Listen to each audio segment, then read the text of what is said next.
Ви думаєте, в мене в руках якась заморська спаржа? Це звичайнісінький часник. І я впевнений, ви такого часника точно ніколи не їли. І м'який, і форму тримає, і часником не воняє.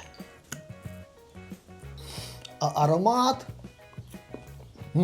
Пошли готувати. А от для приготування такої незвичної страви нам знадобляться прості інгредієнти. Максимально прості, але кожен з цих інгредієнтів має важливе значення. В першу чергу це часник. У мене такі молоді пагони. Як бачите, чеснок зелений. Як перевірити, що його можна жарити? Якщо він легко протикається ножем, ось так, легенько, значить підходить. Якщо твердоватий, то чесничок ми відрізаємо і залишаємо лише ось цю частинку. Можна наламати також стрілок часника. Якщо у вас на городі дуже багато часник кинув стрілки, ці стрілки ідеально підходять. Але ми використовуємо саме цілий часник сьогодні. Далі мені знадобиться масло. У мене 30-40 грам масла, у мене 30 грам. Масло повинно бути таке якісне, не маргарин, не спред, саме масло. І як можна жирніше, щоб відсотків 80 так жирності. Також знадобиться кунжут, можна білий, можна смесь кунжутів, там чорний, білий, цукор. Трошечки зелені, зелень не обов'язково, але я ставлю обов'язково соєвий соус. Також потрібні будуть приправи, у мене імбир, паприка, про це згодом, трошки цукру і звичайна олія. Олія жарити будемо на звичайній олії, а заправляти саме будемо такою ароматною олією. Як говориться, прямо з олійні.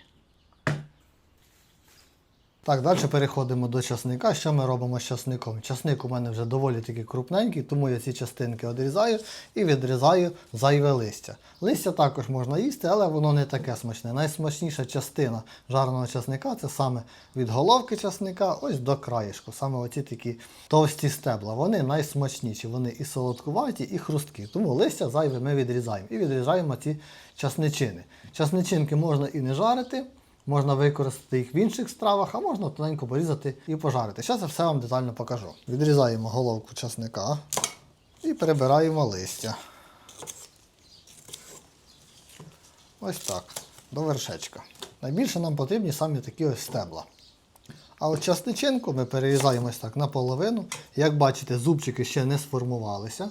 Ось, тому, значить, нам підходить. Якщо ми бачимо, що явні зубчики вже з'явилися, то буде сильно відчуватися такий часниковий смак. Часничок нарізаємо такою ось соломочкою, не надто мільчимо. Ось на такі шматочки буде цілком достатньо. Отак можна ще як зробити невеличку соломочку. Бачите, він не розпадається на зубчики, значить підходить. А ось стебла ми нарізаємо приблизно шматочками по 5 см. Ось такі шматочки. От, саме раз. Так, наполовину і по 5 см. Точно так робимо і з рештою часника.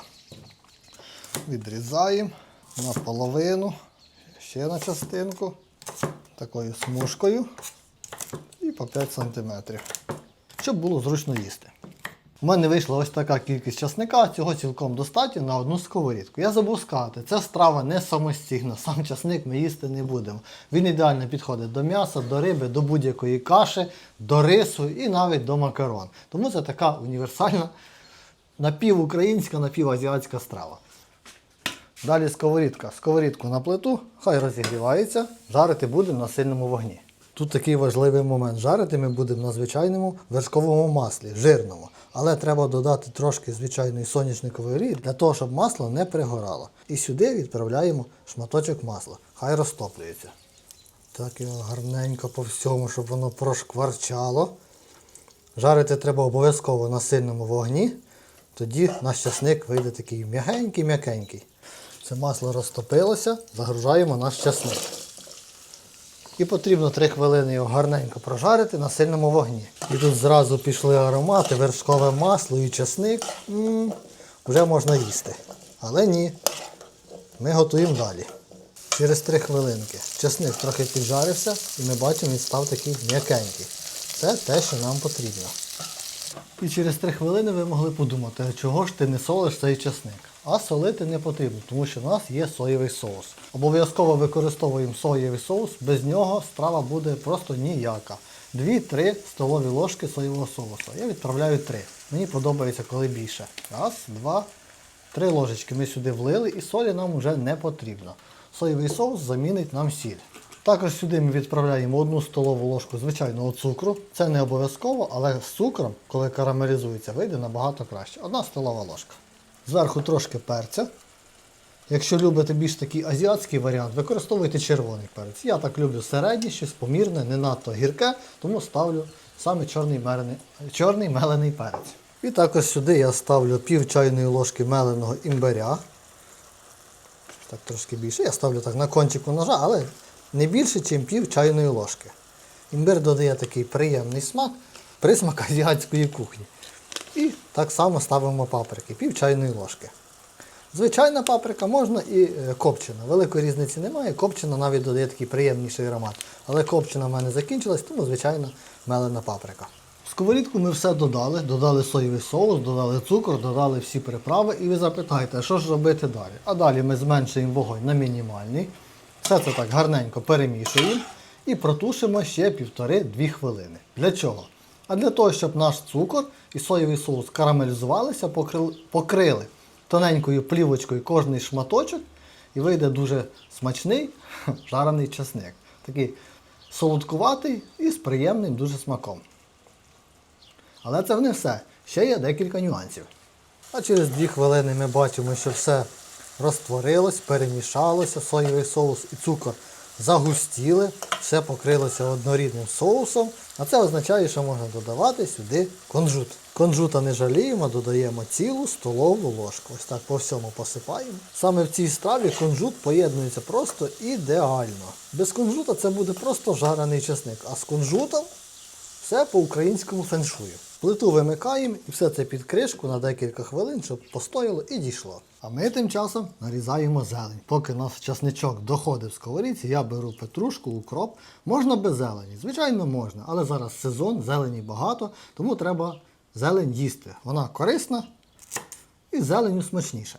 Все це діло так перерізаю, так вдвоє складаю. Зелені я ставлю так багатенько, але нарізаю не надто мілко, так щоб відчувався і укропчик, і петрушечка. Так ножом можна пройтися, але нарізаємо не впиль, щоб листочки трошки залишалися. Відкриваємо кришечку. Аромати пішли. Беремо чорну тарілочку з Аврори. І все це ложкою насипаємо в тарілочку. Та ти що, яка краса. Аромат. На смак зараз будемо пробувати. Все це діло я насипав в тарілку. Соус також зливаю в тарілку. Зверху посипаю нарізаною зеленню. Так жирненько. Ось так. Клас. Ну, щоб і страва була видна. І зверху обов'язково я додаю звичайну соняшникову олію, але справжню, саме з олійні, таку ароматну, як для салатів. Хтось додає оливкову олію, а хтось ставить взагалі кунжутну. Ну, оливкову я не хочу, а кунжутної в мене нема. Тому, звичайно, ароматна олія. Яка краса! Ну і фінальний штрих треба попробувати. Як говориться, зняти пробу. Беремо часничок. Клас. Маловато нарвав часника, треба було більше. А тепер кусочок самої головки часника. Та ти що? Вершкове масло, кунжут, цукор, соєвий соус, ну, поєднання просто ідеальне. Зараз у мене на плиті, там вариться плов з м'ясом. З таким часничком буде просто пушка. Ще кусочок. Ну і що, друзі, я скажу вам про цей часник. Да, це не максимально бюджетно, зараз дороге і вершкове масло, дорогий соєвий соус. І якщо купляти такий часник в супермаркеті, також вийде дорого. Але якщо у вас є на городі свій часничок, обов'язково попробуйте пожарити до картошечки, до риса, до м'яса, до риби, до будь-якої страви підходить ідеально і виходить справді смачно. Ніякого часникового запаху. І не воняє часником. Обов'язково попробуйте, обов'язково підписуйтесь на канал. До зустрічі на кухні. Всім пока, смачного, коштуйте часничок.